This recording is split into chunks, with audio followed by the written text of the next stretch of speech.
All right, well, welcome back to the She Can Share podcast. I am super excited to have a fantastic guest with us today. His name is Jon Sanders, and he is the co-founder of EntrePastors and the co-host of EntrePastors podcast. With over 20 years in ministry, Jon has a passion for using his voice to motivate and inspire leaders in business through his professional coaching, speaking, and podcasting platforms. So welcome to the show, Jon. Thank you. It's a pleasure to be with you guys. Yes, I really loved when I was able to connect with you and hear a little bit more about your heart. I have not yet met somebody that is so clear and so passionate about helping ministries create another stream of income like you are. So I really wanted to have you on the show.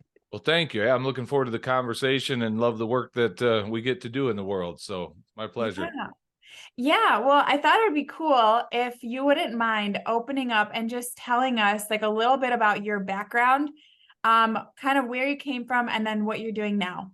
Yeah, so I'll try and give kind of the abbreviated version, but I'm a pastor's kid. I grew up in pastoral ministry, watched my parents go through that and loved it, had a great experience being in ministry, but I was not going to do that with my life. I wanted to play professional football, and the NFL didn't get that memo either because they never called me.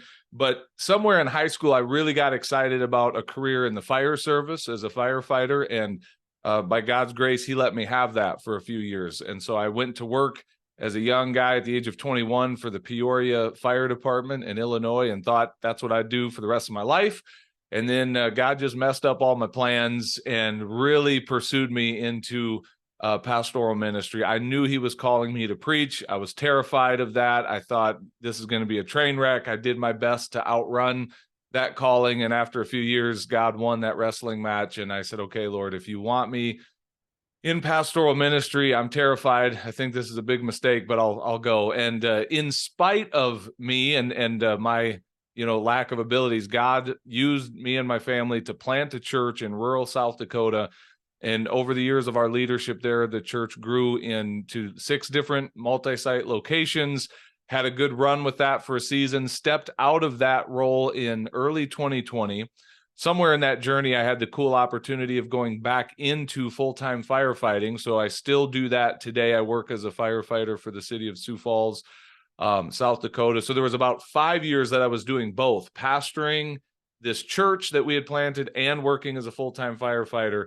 And in the middle of all of that, I've always been kind of an entrepreneur. It took me a while to actually recognize that and take ownership of that identity. And this is who God made me to be. It's not a flaw. It's a feature. The fact that I can't help but start things and build things and then hand it off to other people.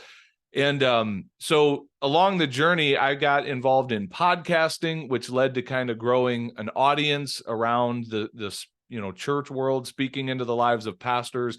That transitioned into launching a coaching business where I coach pastors. And then somewhere in the last few years, we launched this new platform that myself and my business partner and co-founder Les Hughes are building together called EntrePastors, where really out of both of our own stories, just the journeys we've been on, we've come to recognize we can do a lot better than the model that has so often accepted when it comes to, church work and ministry work and what we think about when we think of ministry. And so we're just kind of trying to offer up a new model. Not that bivocational ministry is new by any means, but we're celebrating it. We're championing pastors being out in the marketplace, not like, oh, too bad you have to go do another job because your church can't afford to pay you. Let's celebrate that. Let's get you out there where the sky is the limit on your earning potential, the people that you can have an impact on, and let's do both. So that's kind of the work that I get to do today, serving pastors in that arena. Wow, there's 10 different directions that I want to take this conversation because, first of all, the fact that you are a firefighter, which is an interesting schedule. My husband's just about to, he had an exam last night to become a police officer. Awesome. Good for him. Yeah. And we were obviously in church ministry and everything, but the fact that you did that simultaneously over a multi-site campus is just a celebration in and of itself.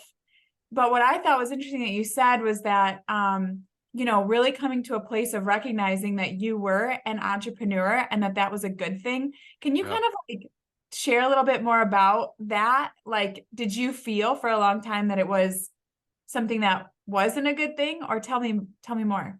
Well, for a long time, I didn't recognize it at all. Like, I didn't see myself as an entrepreneur. I mean, in hindsight, it's ridiculous to say that. It's like God used me to plant a church, and not just one, but multiple locations of that church. Like, I'm always energized by the next new thing. Like, let's create something that did not exist and build it. Like, that energizes me. But I just thought I was in ministry, pastoring. So for a long time, I didn't recognize it. And I would also say that I over the years, I've always been attracted to like business books and podcasts that talk about successful business startups. And I always felt maybe a little sense of either confusion or guilt about that. Like, where's this coming from? Like, I'm a pastor, and there's kind of that mindset out there. And I think sometimes it's good advice for some people that is like, just do one thing and just focus on this one thing. Well, I've never been good at that. And honestly, Melissa, if you were to ask me to like just whittle my life down to just one thing, for some people, they might think that's a gift. Like, here, John, you only have to do one thing now. Just pick whichever it is. You want to be a firefighter? You want to own a handyman business? Do you want to be a podcaster? That sounds terrible to me, to have to pick just one thing. Like, I'm built for multiple things. I'm energized by multiple things. I can fully appreciate that other people are overwhelmed by that. And it's not a matter of good or bad. It's just, in my situation, I've come to realize this is not what's broken about me. It's what God has gifted me in. So lean into it. And if I can build a tribe around that and kind of find my people that get that and kind of get that lifestyle, then let's go, man. Let's build some cool stuff together. That's so awesome. I absolutely love that. What would you say, in your experience working with pastors or ministries, is like some of the biggest mindset shifts that they have to overcome in maybe becoming an entrepreneur or creating a second stream of income? Yeah. Well, for one, I think a lot of times pastors have a limiting belief that says, well, I'll say it this way. I think pastors have really been taught by, if you will, the system and just the model that we've kind of built and accepted as and called ministry. Pastors have really been taught to devalue their time and to devalue the work that they do. So then when it comes to thinking about going outside of the four walls of the church into the, quote unquote, secular marketplace, there's this thought of like, well, I don't even know what I could do. I don't have any skills out there. I'm just a pastor. I went to Bible college. I went to seminary. For the last 4 decades, I've been in this church world. That's all I know. And the truth is, nothing could be farther from the truth. One of the things we help pastors see is that you have been honing a significant skill set in your work as a pastor. These people skills, communication skills, leadership, speaking, writing, counseling, coaching. I mean, just the list goes on and on and on. That if we just repackage that and take it out into the marketplace, those skills are highly sought after. They're highly valuable and can be used to serve people in a different ministry context. It's not maybe from behind a pulpit or from a church office, but it's still ministry. So that's one thing, is helping pastors recognize you do have skills to offer. Here's another big one, Melissa, is like just I'm going to call it the poverty mentality that is so much in ministry. There's kind of another extreme in the Christian community. Some would label it the prosperity gospel, the health and wealth gospel. And I'm not here to start a debate on that. I'm just saying, for every Christian that's probably over in this extreme, there's probably about 10 on the other side of the ditch in this place of poverty mentality, this scarcity thing, where it's like, the more broke I am, the more righteous I am. I think there's a healthy tension in the middle. Well, let me just tell the story real quick from my own perspective. When I finally surrendered to the Lord and said, yes, I'll serve you as a pastor, I also said yes to something that God never asked of me, but it's what I saw growing up in a pastor's home. I saw my parents struggle financially. I felt those unspoken expectations that's what we expect of a pastor. We don't have a mental framework for a pastor who's thriving financially. So, God, you keep our pastor humble, we'll keep him broke. That whole thing. Like, I just thought when I said yes to serving God in ministry, that I was also saying yes to scarcity and struggling. And for way too many years, I regret to say that I led my family in that way, where we're kind of holding our breath at the checkout line at the grocery store as we're running the debit card. Like, is there enough in the checking account to get groceries this week? And here's what it took me a long time to hear from my good father: John, I never asked you to struggle financially. You accepted a paradigm that I never offered. I just asked you to obey me and use the gifts that I put inside of you to serve other people. I never said you had to be broke. And if you desire to earn some extra income beyond what the church is able to pay you, let's go do it. That's why I've given you gifts and talents and abilities. Go add value in the marketplace and get paid for it. I wish I would have known that way, way sooner in my ministry journey than it took me years to figure that out. But once I figured it out, I'm like, this is too good not to share with other people. So I'm shouting it from the rooftops now, like, let's go. Yeah, no, I love that. And I love even what you were saying about the prosperity gospel. It was funny, actually, I have another podcast that I started with a group of friends. It's called Girls Gone Holy. And we are talking about wealth creation and wealth generation. And even for myself, like, I remember it was actually just last year. I sat down with a business coach of mine, and she said, Melissa, tell me what you're passionate about. I said, well, I really just want people to know about Jesus. And she's like, well, how do you think we could change the world? I said, well, telling people about Jesus. She was like, yeah, but also imagine, instead of handing somebody $20, you could give them 20,000. How much money can change people's lives? And I couldn't even conceptualize that. And I think we've totally missed the opportunity of like, if you want to do something, you're going to need resource. Yeah. To be able to do that. And I just never really like took the time to like be open to that. I think the church has really missed that. And it's this whole thing about this, you don't want to have a prosperity, Jesus didn't die for your prosperity. And I'm like, you know what? The cross is literally a plus sign. Like, we literally went from darkness into light. We went from like sin into his righteousness. Like, the fact that God doesn't want us to prosper is kind of silly. Like, he wants us to prosper in every area of our life. And finances, why would he not want us to prosper financially? Absolutely. You know what I mean? One time I was having a coaching conversation with a pastor and just trying to help him get clarity on his goals and where he wanted to be. And so I asked him about his finances. I said, imagine I'm sliding a blank check across the table to you. You get to write in the number, whatever you want for an annual income. What is that number? And, he thought about it for a minute and he shot me back this figure of like $85,000 and a year. And I just paused and I said, bro, let me be honest. I gave you a blank check to put any number on it you want, and that's your number, $85,000 in annual income, and nothing wrong with that. Like, that's an above average salary in our part of the country. But then he kind of sheepishly hung his head, and it's that whole thing of, he didn't feel like it was okay for him to be honest and say, I'd love to see what it feels like to make $250,000 a year, $500,000 a year. It's just a number. It's like, it's just money, and money's a powerful tool in the hands of good people. We can do good with it. So it's not about loving money, but it's about recognizing it is okay. God is not upset when we apply ourselves and add value to others in such a way that it's reciprocated and we do better and we serve more people through it. So I wish it hadn't taken me as long as it did to really figure this out. But I'm the type of person that once I get a message and I'm excited about it, I'm going to tell a whole bunch of other people and bring others along for the ride. So yeah, man, it's time to kind of rethink some of these paradigms that we've taken into ministry for far too long.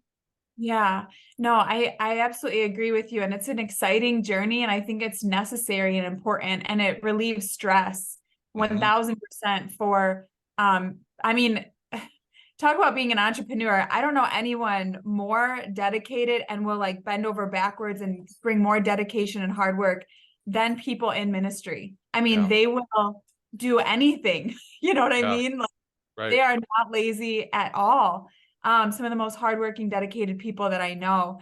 So what would you say, you kind of alluded to this a little bit, but you said one of the hangups that, a pastor, someone in ministry listening right now would be like, well, I just don't know what I have to offer.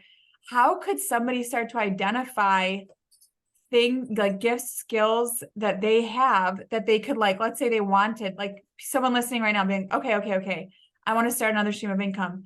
How could they get started or start to assess skills that they have that would be valuable in the marketplace? Yeah.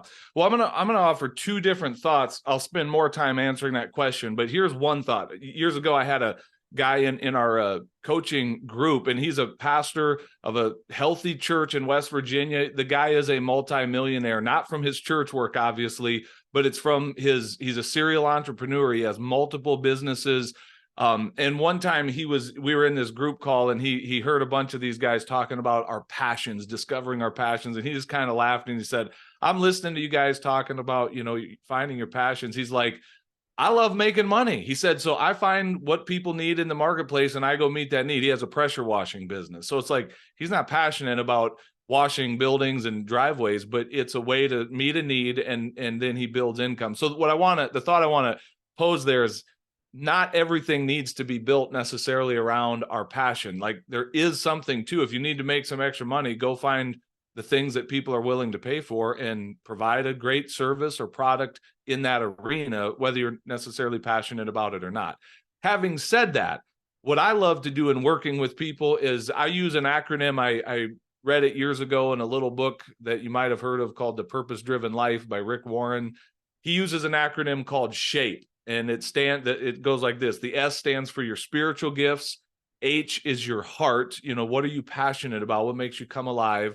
A is your abilities. What are you naturally gifted at or talented in? P is your personality. So there's a lot of different assessments you can do to kind of have that self-awareness of what your personality is. And then E is your experiences, your educational experience, your ministry experience, your painful experiences in life. And I love how he talks about God uses all of those things to uniquely shape each and every one of us. And I think that's a really helpful paradigm to walk people through, because a lot of that leaves clues that will point me in a direction of, well, I could go do this or that and create some revenue around it. Yes, but I could also really lean into this thing over here and get excited about it because it fits so much of who I am. So I'm okay with either, especially if you're in a place of like, John, I just need some income. Cool. Let's go find a need that you can meet and get some income coming in. I'll give a really tangible example of this. Melissa, earlier I mentioned that I have a handyman business. It's one of the things that I do. I am not passionate about home repairs and, building furniture for people or, cleaning their gutters or whatever. That does not get me out of bed in the morning going, let's go. It's a very profitable business, but I'll tell you, here's my vision for that business. Someday in the near future, I'm going to work myself out of every part of that business to where I have a team of people. And what I'm going to do is I'm going to bring my superpower to that business, and I'm going to meet with those people once a week, and I'm going to build into them. And we're going to build up people. It'll be a platform from which we can bring people who might not otherwise be hireable.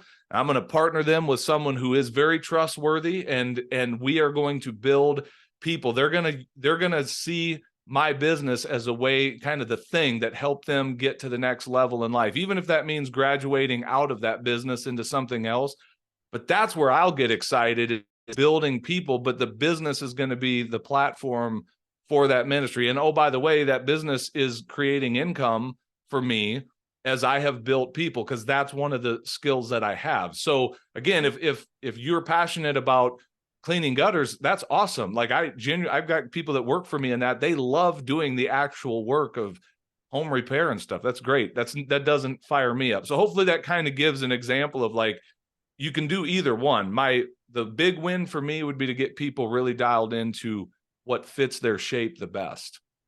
That's so good. And what I love is that you have a vision. So like, people are like, do you have a business plan or a 5-year plan? And that used to be like, I wouldn't even know. I didn't go to college for that. I don't know. Right. But from praying about it and getting a vision is really like, you've assessed that you love building into people. Obviously that plays out in the church through being a pastor, but then in the marketplace, you're like, okay, if I could stick with this job for 2 years, right, where I'm doing all the work, and then I can get to a point where then I can hire people, then I can start to assess my skills. So it's delayed passionification, Yeah. delayed passion. But you're working towards something that you can see a greater vision for. Yeah. And hopefully in that too, our audience can see a great example of like, business is ministry. We say it all the time to our pastors. We have this flawed dichotomy that, and I think, by the way, Melissa, I think a lot of people end up in ministry for the wrong reasons. They had a genuine heart to serve God with their life. And where they went wrong was the church model. The message was, well, if you're going to serve God full time, you're either a missionary or a pastor. Maybe you're on staff at a church, maybe you work for a nonprofit, but pretty much anything else outside of that is secular work. And so a few of us are the special chosen ones that get to be professional Christians and work full time in it. That is such a flawed dichotomy. Yeah. Business is ministry, and who better to be out in the marketplace than men and women who genuinely feel that calling of God upon their life to serve and to shepherd other people. I'm fine if you do that inside the church world, yes, but I'm also very fine if you do that out in the marketplace, because it's all ministry. And regardless of when I wake up, if I'm going about the handyman thing, if I'm sitting here in my home office building EntrePastors, or if I'm sitting in the fire station, or Sundays when I get to preach, it's all ministry. I never really take the ministry hat off, even though the ministry looks like a lot of different things, depending on what day of the week it is.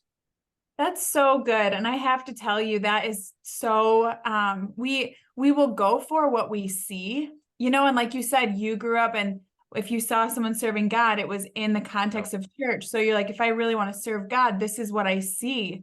And I have to share, I've shared this a long time ago, maybe on the show, but I remember when I was praying about the next step. My husband and I, we had church planted in the UK for 4 years, came home, and I was really like, God, I don't know what the next step is. And I just thought that we were going to be in ministry. And it was Christmas time. And I had asked my daughter, what do you want for Christmas? And she had said a dump truck. And she was like 3 at the time. And I was like, that's so strange. Like, why does she want a dump truck? We laughed about it. When I asked her, I was envisioning like a Barbie dream house or an easy bake oven. And anyway, the next day, her preschool teacher sent me this picture of all these kids lined up along the chain link fence, and they were looking at a dump truck. And I was like, oh, she's asking for something that she can see. And God spoke to me through that whole thing. And he was like, Melissa, anything that you're praying for is going to be a dump truck. But I have in store for you a Barbie dream house. It's just you haven't seen it yet. And then he totally brought me into this whole thing of content creation and social media, and that you can actually serve God in the marketplace and through online. And I never, like, that wasn't even in my brain, but so often, like what you're saying, when we are like, I want to serve the Lord, we will think about that just in what we've seen. Yeah, and so I love that you're just breaking off mindsets. You're breaking off what's possible, like, right? Because it's true. You're like, the fact that you are a fireman, a pastor, have a tool business, you know what I mean? It's like, whoa, that's possible. You can do it. You can have your cake and eat it too. You can do it all.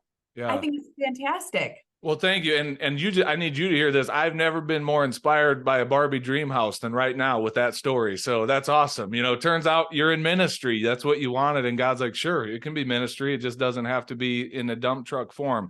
And I'll tell you this, Melissa, this is going to be maybe a little abrasive to some, because I'm not going to pull any punches with this. But for years, I have been coaching pastors. Since 2014 is when I launched my first podcast that was geared to pastors. I did that for 7 or 8 years. And then we kind of shifted gears into this EntrePastors thing. But I say all that to say I've been speaking into the lives of pastors for quite some time now. And I've heard just countless horror story after horror story. There's great churches out there. Don't get me wrong. There are great churches that love and take care of their pastors. And there are a ton of them who do not. So I'm on record as saying my prayer for like that profile of a toxic church that has a long history of chewing up and spitting out their pastors, that the day is soon coming that church will not be able to find a pastor who's willing to come and deal with the dump truck any longer. Like, they've recognized, I don't have to serve God in this capacity. There are so many more options, life-giving options to serve God in ministry, to be obedient to my calling. And it does not have to look like kind of the abuse that I've been taking and all of these unrealistic, unbiblical expectations that have been heaped on the shoulders of those who lead and serve in the church.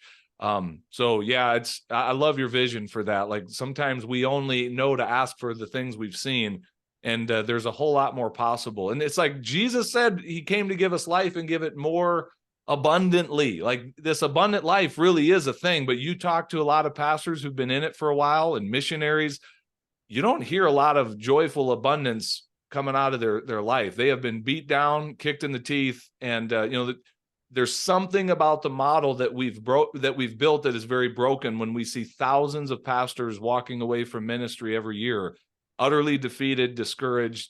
It's time to rethink this thing, so that's what we're trying to do here. Yeah, that's so good. And it's this heart to serve the Lord, but you don't have to be abused and mismanage your time and sacrifice your family on the altar. I mean, yeah, you're absolutely right. And that's totally why I wanted you on the podcast. I just love what you're doing. So, the last question that I really wanted to ask, is what do you see? You kind of alluded to this a little bit, but what do you see moving forward for people in ministry, or if somebody's like, yeah, like I really want to serve God and I thought it would be in the context of church, kind of like, what are you noticing right now with like the shifts in the dynamic with business and ministry, and what do you see moving forward? Yeah. Well, I'll tell you this, if you just hit rewind a little bit in history, like go back kind of pre-COVID, the church, there's been a lot of alarming talk in the church about the state of things in church life right now. The church has kind of been in decline. Then COVID hits, and the church by and large really struggled through that tumultuous season, not only with the COVID stuff, the elections, the rioting, just all the stuff. It was a very stressful time for pastors. And then as the smoke is kind of clearing after some of that, we're looking around the church world going, okay, what do we have now? And I want to say this, I really want to put all of this in the context of, I think the best days of the church are still in front of us. I'm absolutely excited about the future. The church is in very capable hands because it belongs to Jesus. It always has been.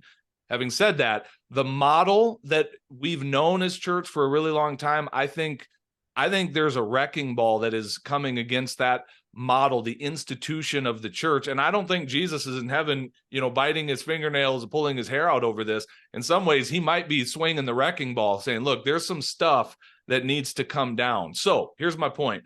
I still think the traditional institutional church is still going to exist and thrive into the future. I think there's going to be a lot of unhealthy churches that do not. And quite frankly, I'm kind of excited about that, even though at the surface, it's going to look like a lot of churches closing their doors and things like that. I think you're going to see a new wave of ministry that looks a lot more bivocational, co-vocational. You're going to see a movement out into the marketplace. Again, I'm not saying like I'm at the forefront of all of that. I just think I'm one of the voices in that space right now. But I think God's doing something. I think God is bringing about some revival, and it's not necessarily going to happen inside the four walls of our church buildings. I don't know that we were ever supposed to hold up inside of those four walls anyway. I kind of think the whole thing was about us going out into the marketplace with the gospel. And I think Jesus is shaking up his church right now and getting his people out into the marketplace. And it turns out it's not so bad out here. Like the pay is better. People are nicer. Some of the times, like there's some good stuff happening out here. So I think you're going to see more of that. I think you're going to see more and more pastors leaning into some non-traditional forms of ministry that maybe a decade or so ago would have brought some criticism and, some hate from the Christian community. And you're going to see churches just going, well, I guess this is what normal ministry looks like now. And again, I couldn't be more excited about it. I think it's going to be a really good thing. Yeah. Well, I remember I saw a quote recently. It was from Billy Graham, and he said the next great revival and wave is going to come in the marketplace. Amen. And yeah, I think from like the church perspective, from the pulpit, we would say like, yeah, we're here to go out, but then we fill our calendar with like Monday night teaching, Wednesday night Bible study, Friday night potluck. And it's like, we're Right. not going out. We're pretty inclusive here. So Yeah. You know, for, Melissa, there was a season in my ministry after we kind of built the thing that everyone said was the successful. If you're successful, this is what your church is going to look like. So here I am leading a church with multiple campuses, a growing team of staff members. And we had so much fun. Like, it was so much fun working 40 hours a week in the church office with people who know and love Jesus and rarely cuss and all this stuff. Everyone around me was a Christian, maybe with the exception of our secretary. She hated that joke when I would tell that, by the way. But anyway, here I find myself after a while feeling an emptiness, like I'm not on mission. I spend my entire week with professional Christians in this squeaky clean environment of a church office. And so for me, when I got to go back into full-time firefighting, it was just such a relief to like be able to kind of take the pastor hat off for a minute and go sit around the kitchen table with salty, seasoned, crusty firefighters who do not talk like me, think like me, vote like me, and to just be there with them in that moment. I mean, so many opportunities for ministry and laughter and Jesus conversations, and certainly some non-Jesus conversations. But it's so refreshing to like be back in the world where people are and kind of getting out of that false aquarium of the professional Christian communities. So I welcome that for many other pastors. Like, let's get you back out and remind you what this whole thing was about in the first place. wow, that is powerful. Being in a 40 hours a week with professional Christians, squeaky clean environment, and thinking I'm not on mission. Yeah. Wow. I have just loved this conversation. Man, is there anything else, like, if you could say to like somebody listening right now that's a missionary? We have some on the call right now, someone in ministry that's like, man, I want to get back into being, I don't want to say on mission, because I know that that's different for everybody, but I want to get back into maybe making another stream of income or being more in the marketplace. How could they get started? Just really simple. Here's a quick word of encouragement. Where the Spirit of the Lord is, there is freedom. And if I could just offer one, parting shot, it is, you serve a God who has given us freedom. And that freedom can look different for you than it looks for anyone else. You do not have to try to be a clone of someone else's story or ministry or impact. Like, you do what God has put on your heart to do. And it's going to be fun. It's going to be life-giving. Delight yourself in the Lord, he'll give you the desires of your heart. So I would just invite anyone, if they need help in this arena, I would be more than happy to jump on a call and just explore, like, how can we help you get some clarity on what that might look like for you? And maybe it's just a whole new refreshing season of stepping into something, maybe reawakening a dream that has been dormant for a long time. I don't know, but where the Spirit of the Lord is, there is freedom, and serving him is a good thing. It's a fun thing. It's a life-giving thing. Let's help you get back to that. Oh, okay. Wait, just before we close out here, I just have to say, if someone's listening, based off what you just said, and they're like, I'm not having fun. This isn't like, and I thought that I wasn't supposed to have fun, taking scripture. It's like, suffer for the Lord, take up your cross. What would you say? There are definitely going to be seasons of sacrifice and heartache and hardship. Yes. But at the end of the day, Jesus was the one that said, take my yoke upon you. It's light. Like, it's a light yoke to yoke up to Jesus. So there should be a life-giving energy and a lightness and a joyfulness, dare I say playfulness, about the work we do. I watch my little grandson, he's 2 years old. I watch him play with just such, fierceness. Like, that's his job. It's like, that ought to be the intensity we bring to our work, that, man, we're just curious, we're having fun, we move from one thing to the next, like we're exploring. We might be a little bit more mature and more sophisticated in how we play, but if we've lost that sense of fun and play in the work that we're doing, like, we're not doing it right. Let's get back to making it fun again. I love that. Okay, that's so good. That's so good. Yes, where the Spirit of the Lord is, there's freedom. We go through the valley. We're not meant to live there. Man, that's good. That's good. So, well, right now you have a special offer for Black Friday on the EntrePastors Business Builders membership. Can you tell us a little bit about that? Yeah, and you don't even have to line up and fight people for, in line at Walmart at 4 a.m. on Black Friday. So basically, our Business Builders community is a weekly gathering of ministry-minded people that are either just on the verge of launching their business or they already have launched their business. And our goal is to help them create a business that's profitable and get some revenue coming into their family that did not exist, just a few weeks, months before. And so we've got kind of a flagship course that comes along with it that we call it a pastor's roadmap to financial freedom.